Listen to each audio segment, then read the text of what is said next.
This is Dr. Gold. In this video, I'm going to give you a short explanation of the thesis outline assignment. In this assignment, you will be creating the outline for your paper. You're not actually writing the paper, but you're organizing your ideas and your evidence in the outline.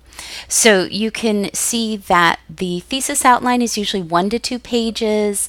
It can be either single or double spaced, whatever you prefer. It's worth 50 points, which is 5% of your course grade. And you will be including in this both the thesis, which is your answer to the question, and also the outline, which lays out the paragraphs and the evidence in your paper. So your thesis statement will answer all parts of the question, and it can be more than one sentence long. It doesn't have to be, and it should be stated in your introduction. The outline will be in point form, not full sentences, and it will tell the main idea for each paragraph. And each paragraph should have one main idea that helps prove your thesis. And the paragraph should be organized in a logical way.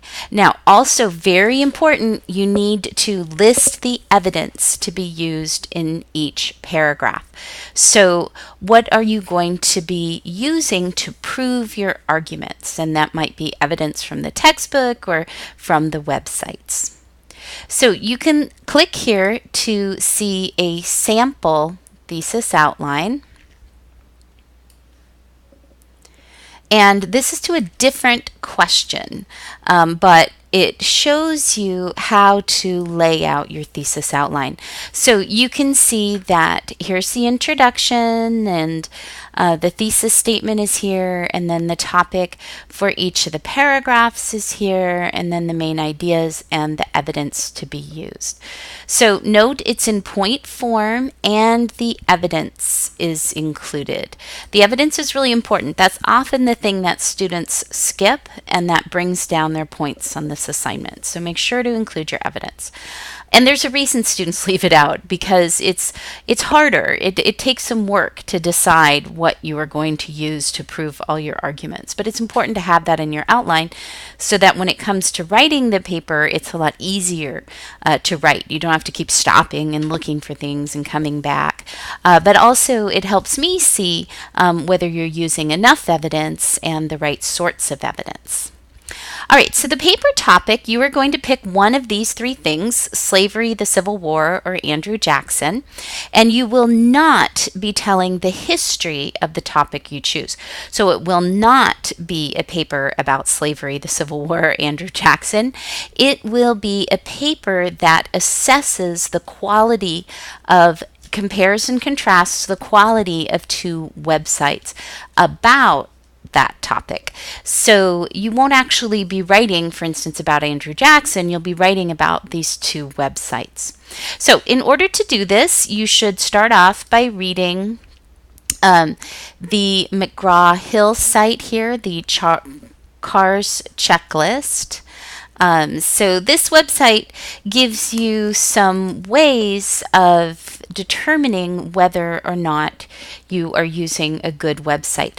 And they divide it into credibility, accuracy, reasonableness, and support.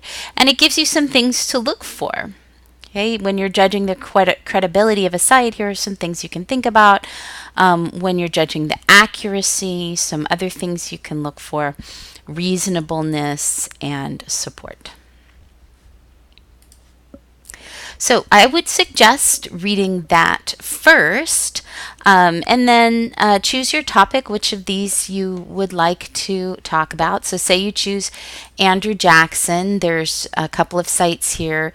The Hermitage would be one of the sites you'd be assessing, and then you'd be comparing the quality of that site to the Wikipedia site about Andrew Jackson. So again, your paper is not about Andrew Jackson. It's assessing the quality of the 2 websites and deciding deciding which one is better.